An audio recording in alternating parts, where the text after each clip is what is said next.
Donald Trump से deal करना ना मुनीर को आता है, ना खामेनेई को आता है, ना ज़ेलेंस्की को आता है। इस वक्त ट्रंप से डील करना नरेंद्र मोदी को ही आता है। नई दिल्ली में आज एक बड़ा समझौता हुआ। यह समझौता एक ऐसे देश से हुआ, एक ऐसे नेता से हुआ जिसको ट्रंप दोस्त नहीं मानता। वो नेता भी ट्रंप को दोस्त नहीं मानता। इस समझौते को नरेंद्र मोदी ने ऐतिहासिक बताया। यह समझौता उस दिन हुआ जिस दिन ट्रंप को दुनिया का टैरिफ 10% करना पड़ गया। एक बात डोनाल्ड ट्रंप को समझ आ गई है, मोदी से दोस्ती करनी पड़ेगी, वो भी मोदी के टर्म्स एंड कंडीशन के मुताबिक। डोनाल्ड ट्रंप जिनको अपना दोस्त मानते हैं, जिनको अपना विरोधी मानते हैं, जिनको अपना दुश्मन मानते हैं, वो सब नरेंद्र मोदी के साथ खड़े हैं। डोनाल्ड ट्रंप जिनके साथ बात करना चाहते हैं, कारोबार करना चाहते हैं, दोस्त बनाना चाहते हैं, वो सब मोदी के साथ खड़े हैं। ट्रंप अकेले एक साइड है। जो आपस में दुश्मन है वो मोदी के साथ हैं, जो दोस्त हैं उनके मोदी सबसे खास है। नरेंद्र मोदी में ऐसा क्या है, ट्रंप में ऐसा क्या नहीं है, ये नई दिल्ली, वॉशिंगटन और इस्लामाबाद की इन 3 तस्वीरों से साफ साफ समझा जा सकता है। बिल्कुल इसी तरह ब्राजील के राष्ट्रपति लूला डा सिल्वा के साथ ट्रंप एंट्री करना चाहते हैं। जैसे ब्राजील के राष्ट्रपति मोदी से गले मिल रहे हैं, जैसे उनकी तारीफ कर रहे हैं, बिल्कुल यही ट्रंप सुनना चाहते हैं। Ministro da República da Índia, Narendra Modi, amigos ministros da Índia, amigos e amigas ministros e ministros do Brasil, meu caro amigo. जिस तरह से फ्रांस के राष्ट्रपति मैक्रो और प्रधानमंत्री मोदी मिलते हैं, बातें करते हैं, बिल्कुल यही दोस्ती, यही सम्मान डोनाल्ड ट्रंप चाहते हैं। Enjoyed Mumbai? I love it. This is the party went for jogging? Yeah, this way, everything. जो भी वर्ल्ड लीडर हिंदुस्तान आ रहा है, प्रधानमंत्री मोदी से मिल रहा है, वो इंडिया को ऐसे याद कर रहा है जैसा सम्मान वर्ल्ड लीडर्स को हिंदुस्तान में बिना मांगे मिल रहा है। उस इज्जत के लिए ट्रंप ऐसे पाकिस्तानी प्रधानमंत्री शहबाज को बेइज्जत कर रहे हैं।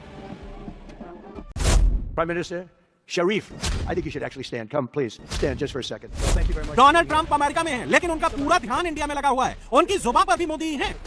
Prime Minister Modi is a great gentleman, a great man, actually, but he was much smarter than the people that he was against in terms of the United States. Donald Trump जिनको अपना दोस्त मानते हैं, जिनको अपना विरोधी मानते हैं, जिनसे बात करना चाहते हैं, जिनके साथ कारोबार करना चाहते हैं, वो सब हिंदुस्तान में हैं। व्यापार और तरक्की का रास्ता हिंदुस्तान से ही होकर निकलता है। ये बात पाकिस्तान को भी अच्छे से पता है।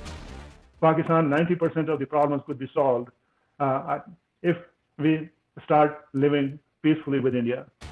भारत से दुश्मनी बढ़ाने के लिए मुनीर ने अमेरिका का रास्ता चुना। पाकिस्तान ट्रंप के कसीदे पढ़ने वाली लाइन में खड़ा हो गया। मुनीर को लगा था ट्रंप साथ में, तो फिर क्या गम होगा। लेकिन पाकिस्तान का सबसे बड़ा गम अब डोनाल्ड ट्रंप ही बन गया है। तो मैं फिर से एक बात कहूंगा कि डोनाल्ड ट्रंप आज आपकी तारीफें कर रहा है, ये किसी वक्त भी फ्लिप कर सकता है, पलटा खा सकता है, और उस दिन का खौफ करे जिस दिन इसने पलटा खाया।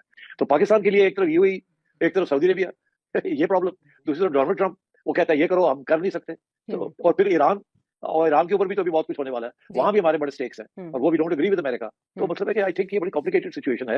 वैसे में दफ्तर खारजा के तर्जुमान ये कहते हैं कि हमने अपनी रेड लाइंस बता दी हैं। हम कौन होते हैं रेड लाइन बताने वाले? हम कौन है? डोनाल्ड ट्रंप के सामने हम कुछ भी नहीं है, इसलिए हम अपनी रेड लाइन्स बता दें। हम रेड लाइन्स का लफ्ज इस्तेमाल नहीं करना चाहिए, हमें इनको कहना चाहिए हमारी मजबूरियां हैं कि हम अपने अवाम के खिलाफ वो सारा हम तोड़ जाएंगे अगर हमने इसे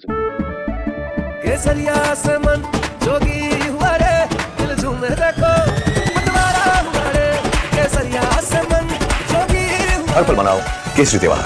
विमल, बोलो जुबान केसरी कोई चीज की। तो ये बता दे रेड लाइन्स शेड लाइन्स का जो ना, ये ऐसे ऐसे करके हमारी रेड लाइन्स, अरे भाई आपकी क्या रेड लाइन्स? रेड लाइन्स तो डोनाल्ड ट्रंप की है। तो आप सो फार सो गुड, बढ़के मारने की जरूरत नहीं है। डिप्लोमेसी, कूटनीति, जियोपॉलिटिक्स में एक बड़ी खास बात होती है, जो दिखता है बात उससे कहीं ज्यादा बड़ी होती है। किसी की मुस्कुराहट किसी का सबसे बड़ा दर्द बन जाती है। ऐसा ही आसिम मुनीर के साथ हुआ है। कुछ दिनों पहले अरब लीग का डेलीगेशन भारत आया था। इसमें सऊदी अरब के मंत्री भी मौजूद थे।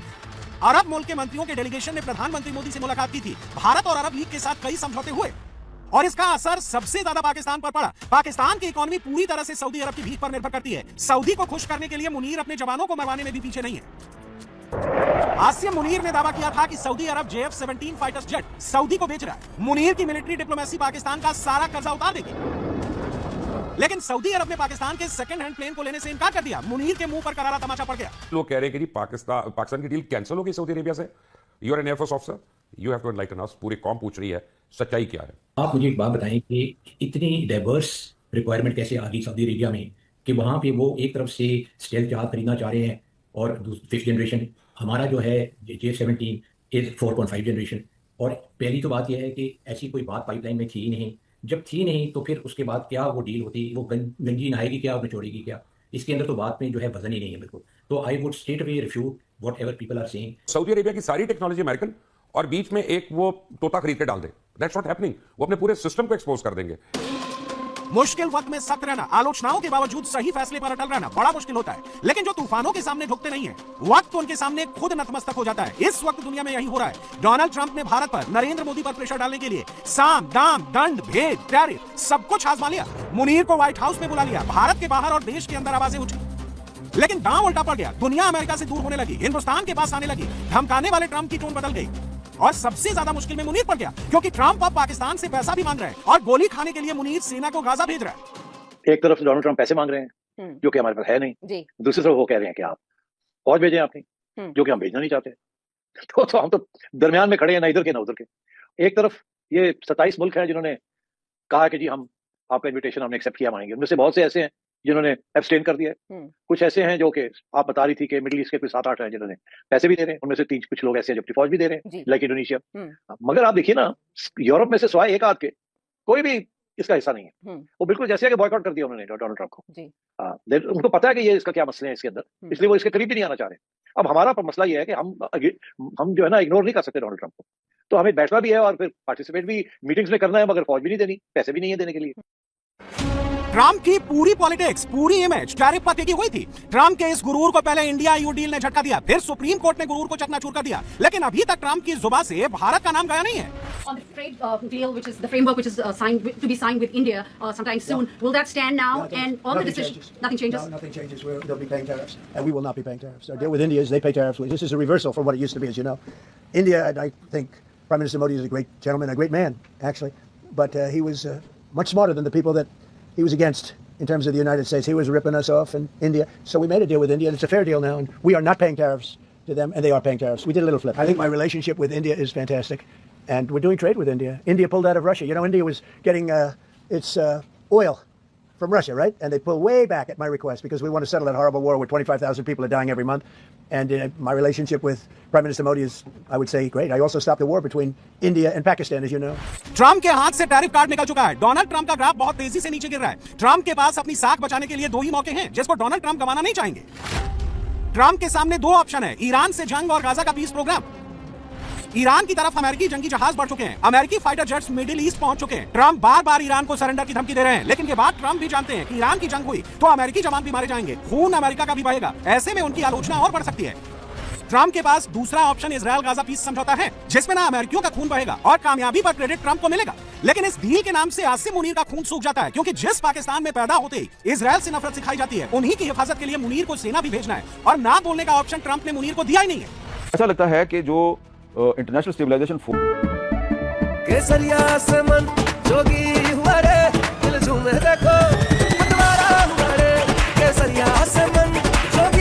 हर पल मनाओ केसरी त्योहार। विमल बोलो जुबान केसरी। फोर्स है, उसमें जो पुलिस के अफसरान भर्ती किए जा रहे हैं, उन अफसरान को तरजीह दी जा रही है जो कि हमास के खिलाफ हैं। और इससे वाज़ेह होता है कि हमास के खिलाफ पुलिस अफसरान को इसलिए भर्ती किया जा रहा है कि उन्होंने हमास को डिसआर्म करना है, गैर मुसल्लह करना है। और इसीलिए कोशिश की जा रही है कि वो इस्लामी ममालिक, जिसमें पाकिस्तान भी शामिल है, अगर अपनी फौज नहीं भेजते तो अपने पुलिस अफसरान भेजते।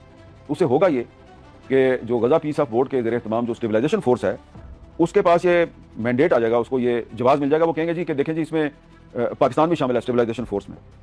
अब पाकिस्तान कहेगा कि नहीं, हमारी फौज तो शामिल नहीं है। बिल्कुल सही है, पाकिस्तान की फौज तो शामिल नहीं है, लेकिन कोशिश की जा रही है कि पाकिस्तान की पुलिस को शामिल करके पाकिस्तान का नाम इस्तेमाल करना। अमेरिका को पाकिस्तान का नाम चाहिए, बेशक पाकिस्तान की पुलिस के जरिए पाकिस्तान का नाम मिल जाए। तो ये बड़ा एक मुहतात मामला है, एक बड़ा ही नाजुक मामला है, जिसपे पाकिस्तान की हुकूमत को बहुत सोच समझ के फैसला करने की जरूरत है। ये जो गजा का बोर्ड ऑफ पीस है, इसमें पाकिस्तान के वज़ीर आज़म की शिरकत पर पाकिस्तान में कुछ लोगों को एतराज है। जितनी मजबूत हिंदुस्तान और इजराइल की दोस्ती है, उतना मजबूत याराना हिंदुस्तान के प्रधानमंत्री मोदी और इजराइल के प्रधानमंत्री बेंजामिन नेतन्याहू का है। पाकिस्तान इस दोस्ती से बहुत चिढ़ता है और डरता भी है। पाकिस्तान को यकीन है गाजा के बाद इंडिया और इजराइल पाकिस्तान के पीछे आएंगे। पाकिस्तान के मामलात में भारत और इजराइल मुदाखलत कर रहे हैं, बिलखुसूस बलूचिस्तान के हसास हालात के जरिए। और तेल अवीव और नई दिल्ली के दरमियान वो खतरनाक गठजोड़ जो इस्लामी जमहूरिया पाकिस्तान को कमजोर और गैर मुस्तहकम करने के लिए बिलाखिर दरपे है। मोसाद का यूनिट 8200 और रॉ के दरमियान ये इश्तराक, निगरानी, ड्रोन इमदाद, सिग्नल्स की मुदाखलत और इलाकाई मवासिलात की मॉनिटरिंग के लिए सॉफ्टवेयर बैकडोर्स फराहम करने के साथ साथ प्रॉक्सी ग्रुपों के दरमियान हम आहंगी पैदा की जा रही है। ये सब अक्सर टूरिज्म की NGOs जैसे हीरोज फॉर लाइफ के जरिए और इनके लिबादे में किया जाता है। ये सब बातें जो हमने लिस्ट की हैं, इजराइल की फ्यूचर पॉस्चरिंग पाकिस्तान के हवाले से वाज़ेह तौर पर दिखा रही हैं। ये सब कोई इत्तेफाक नहीं है। ये जियोपॉलिटिकल मकासद के लिए बलोचों के हकीकी मसाइल जैसे महरूमी, वसाइल का इस्तेसाल और पसमानदगी को एक सोचे समझे मंसूबे के तहत इस्तेमाल किया जा रहा है। इजराइल और भारत बलूचिस्तान के इंटरनल इशूज और पाकिस्तान के पॉलिटिकल इशूज को हाईजैक करने की कोशिश कर रहे हैं। मोदी और नेतन्याहू की दोस्ती वर्ल्ड फेमस है। मोदी अभी इजराइल जाने वाले हैं और मोदी के आने से पहले इजराइल में तैयारियां शुरू हो गई। इसका ऐलान खुद इजराइल के पीएम ने किया है। Who's coming here next week? Narendra Modi. Tremendous alliance between Israel and India, and we are going to discuss all sorts of cooperation. Now, India is not a small country. It has 1.5 billion people. In India, Israel is enormously popular. Enormously popular. Did you know that? Yeah, you do. Good. I'm glad you know it. But I want all of you to know it. And there are other countries that are coming to us, one after the other. Pakistan को एक बात समझ में नहीं आ रही, Israel और India इतने अच्छे दोस्त हैं, बेंजामिन नेतन्याहू मोदी की इतनी तारीफ करते हैं, तो फिर इंडिया अपनी सेना गाजा में क्यों नहीं भेज रहा? क्यों इंडिया गाजा पीस के नाम पर अरबों डॉलर नहीं दे रहा है? मुनीर के लिए मोदी के दिमाग को समझ पाना बहुत मुश्किल है। मोदी ने ट्रंप को सीधे मना किया, लेकिन ट्रंप मोदी की दोस्ती के लिए भाग रहे हैं। वहीं आसिम मुनीर लाख कोशिश कर रहा है, लेकिन ट्रंप के सामने उसके मुंह से ना नहीं निकल पाता है। जो हुकूमत नवाज लोग हैं या हुकूमत के करीबी हल्के हैं, वो ये मंतक देते हैं कि देखिए, अमेरिका के सदर डोनाल्ड ट्रंप जो है, ये एक गैर रवायती किस्म के सियासतदान है, हमें इनकी तबीयत के मुताबिक ही चलना पड़ेगा। अगर हम इनसे अलहदा होकर चलेंगे तो हमारे लिए जो है ना, ये बड़ी मुश्किलात पैदा कर देंगे। तो इसलिए हमें इनकी हाँ में हाँ भी मिलाना है, और जो ये फैसले कर रहे हैं, हमें इनके साथ किसी तरह इनका हम नवा भी बनना है, ताकि जो इनका टेन्योर है मुश्किल, वो किसी तरह निकल भी सके। जो भीख मांगता है वो ना आंख मिला पाता है, ना आवाज ऊंची कर पाता है, सिर झुकाकर सलाम करना उसका धर्म बन जाता है। यही हाल पाकिस्तान का है। हिंदुस्तान से दुश्मनी के चक्कर में पाकिस्तान भिखारी बन गया है। पाकिस्तान को अगर अपने पैरों पर खड़ा होना है तो उसको आतंकवाद को छोड़कर हिंदुस्तान से माफी मांगनी होगी। हम ये तो नहीं कहते कि हम बहुत आगे चले जाएंगे या हम सबको जो है वो हैरान परेशान कर देंगे, लेकिन भारत ऐसा कर सकता है। भारत पाकिस्तान के मुकाबले में कहीं बड़ी कंट्री है, और भारत के साथ अगर लोगों के इस तरह के क्लैशेस ना हो तो वही टाइम, वही पैसा, वही एनर्जी पाकिस्तान से लड़ने के बजाय या चाइना से लड़ने के बजाय अगर भारत जो है वो अपने मुल्क के अंदर भारत की गवर्नमेंट करेगी, और उसके बाद जाहिर है कि उनका हर चीज उनकी जो है वो आगे की तरफ इकॉनमी भी जा सकती है, और बाकी एजुकेशन सिस्टम हो गया, टेक्नोलॉजी हो गई, हर चीज में भारत काम कर सकता है। और जाहिर है पाकिस्तान एक तरह से हमारा पड़ोसी भी है भारत का, और हम पहले हिस्सा भी थे भारत का, और छोटी कंट्री है हम, तो हम उस हद तक तो शायद ना जा सके, लेकिन फिर भी काफी चीजें पाकिस्तान की भी इंप्रूव हो सकती है। मोदी के दुश्मन भी देख ले, मोदी के विरोधी भी देख ले, मोदी से टकराने का नतीजा क्या होता है? ईरान में एक बार फिर खामनेई के इस्लामिक रजीम के खिलाफ प्रदर्शन शुरू हो गए। ईरान के कई शहरों में लोग फिर से सड़क पर उतर आए। तेहरान यूनिवर्सिटी में खामनेई समर्थकों और विरोधियों के बीच झड़प शुरू हो गई। कत्लेआम से नाराज ईरानियों ने इस्लामिक रीति रिवाजों का भी विरोध करना शुरू कर दिया।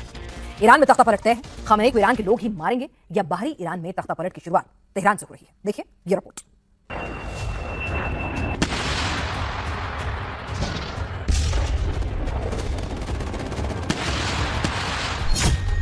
चौबीस घंटे में ऐसा क्या हुआ? खामनेई को अब नहीं छोड़ेंगे ट्रंप। केसरिया से मन जोगी हुआ रे, दिल झूम देखो मतवारा हुआ रे। केसरिया से मन जोगी हुआ। हर पल मनाओ केसरी त्योहार। विमल, बोलो जुबान Kesari. Be unfortunate for them. I would think that would be enough time, 10-15 days, pretty much maximum. Tehran में ऐसा क्या हुआ? खामनेई का बेटा मुज्तबा हिट लिस्ट में आ गया।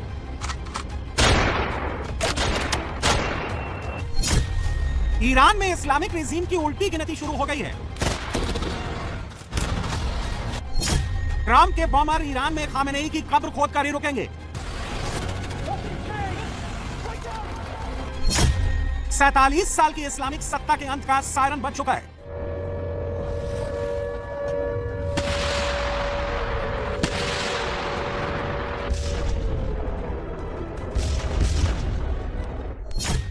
ट्रंप को ईरान से एटम के साथ साथ दो चीजें और चाहिए। पहला अयतुल्ला खामनेई और दूसरा उनके उत्तराधिकारी बेटे मुश्तबा का सिर। इसके बिना मिडिल ईस्ट का महायुद्ध टलना असंभव है। पेंटागन के दो अफसरों ने यह बात ऐसे समय में लीक की है जब एटमी डील पर अगले दौर की बातचीत होने वाली है। ईरान अपना नया प्रपोजल अमेरिका के सामने रखने वाला है। रिपोर्ट्स के मुताबिक यह बात इजरायल ने लीक करा दी है। क्या अब भी खामनेई एटमी डील करेंगे? क्या एटमी डील से ट्रंप युद्ध टाल देंगे? क्या अरबों डॉलर फूंक कर भेजे गए जंगी बेड़े वापस बुला लेंगे? क्या ईरान में कत्लेआम करने वालों को नई लाइफलाइन दे देंगे? अगर ट्रंप को लाइफलाइन देना होता तो लाजेस एयरबेस में रातों रात B-2 स्टील्थ बॉम्बर को अलर्ट मोड पर नहीं डाला जाता। रातों रात अमेरिका के लाजेस एयरबेस में हलचल नहीं शुरू हो जाती। जून में भी ईरान के परमाणु अड्डों पर हमला करने वाले B-2 स्प्रिट स्टील्थ बॉम्बर ने भी लाजेस एयरबेस से उड़ान भरी थी। रास्ते में KC-135 ने हवा में उनमें ईंधन भरा था। अचानक लाजेस एयरबेस पर जून में हमले वाली फॉर्मेशन क्यों तैयार की गई है? रिपोर्ट्स के मुताबिक ट्रंप के आदेश पर अमेरिका के वॉर विभाग ने फिर वही फॉर्मेशन तैयार की है। अमेरिका का लाजेस एयरफील्ड पुर्तगाल के अजोरस द्वीप समूह पर स्थित है। अटलांटिक महासागर के बीच स्थित इस द्वीप से तेहरान की दूरी करीब 3800 किलोमीटर है। B-2 स्टील्थ बॉम्बर एक बार में बिना ईंधन भरे 11,000 किलोमीटर तक उड़ान भर सकता है। खामेनेई और उसकी रिजीम को तेहरान में उड़ाने के लिए उसे रास्ते में 3 बार ईंधन भरना पड़ेगा। दुश्मन के रेडार से अदृश्य हो जाने वाला ट्रंप का यह बॉम्बर 1010 किलोमीटर प्रति घंटे की मैक्सिमम स्पीड से उड़ान भर सकता है। ट्रंप ने खामेनेई के बंकर को फोड़ने के लिए फिर क्यों B-2 स्टील्थ बॉम्बर को ही चुना है? इसमें 13,600 किलो का GBU-57 बंकर बस्टर बम लगा है। जमीन के अंदर कितना भी गहरा और मजबूत बंकर क्यों ना हो, इसके हमले से बच नहीं सकता। B-2 स्टील्थ बॉम्बर B-61 और B-83 जैसे 16 परमाणु बम ले जा सकता है। ये 500 पाउंड के 80 गाइडेड बम एक साथ दुश्मन पर गिरा सकता है। तेहरान में खामेनेई और उसके बेटे के तमाम अड्डों को एक हमले में ध्वस्त कर सकता है। इसके अलावा इसमें क्लस्टर बम और लंबी दूरी तक तबाही मचाने वाली स्टैंड ऑफ मिसाइलें भी लगी हैं। खामेनेई जिस पहाड़ी टेरेन वाले बंकर में छुपते हैं, वहां तबाही मचाने के लिए B-2 स्टील्थ बॉम्बर सबसे सटीक है। इसीलिए तेहरान में हड़कंप मचा है। ट्रंप का दूसरा card USS Gerald R Ford Gibraltar पार कर भूमध्य सागर में दाखिल हो चुका है। जिब्राल्टर बहुत जल्द इजरायल के कोस्ट पर तैनात हो जाएगा। ट्रंप का तीसरा कार्ड यूएसएस अब्राहम लिंकन अरब सागर में पहले से पोजीशन लिए हुए है। खामेनेई की मिसाइलों को हवा में ही तोड़ने के लिए 3 डिस्ट्रॉयर दोनों युद्धपोतों के साथ तैनात हो चुके हैं। यूएसएस गेराल्ड फोर्ड के साथ USS Bainbridge, USS Mahan, USS Winston Churchill, USS Lincoln के साथ Michael Murphy, USS Spruance, USS Frank Petersen junior है। इसके अलावा 6 गाइडेड मिसाइल डिस्ट्रॉयर भी तैनात किए गए हैं, जो खामेनेई की ड्रोन और मिसाइल मशीनरी को कबाड़ कर देंगे। युद्ध शुरू होते ही USS Canberra, USS Santa Barbara और यूएसएस टुल्सा जैसे कॉम्बैट शिप समंदर में ईरान के बिल्कुल करीब आकर हमले शुरू कर देंगे। अगर ईरान ने अमेरिका के एयरबेस या मिलिट्री अड्डों पर हमला किया, तो अमेरिका जो करेगा वो ईरान की इस्लामिक रिजीम ने अब तक नहीं देखा होगा।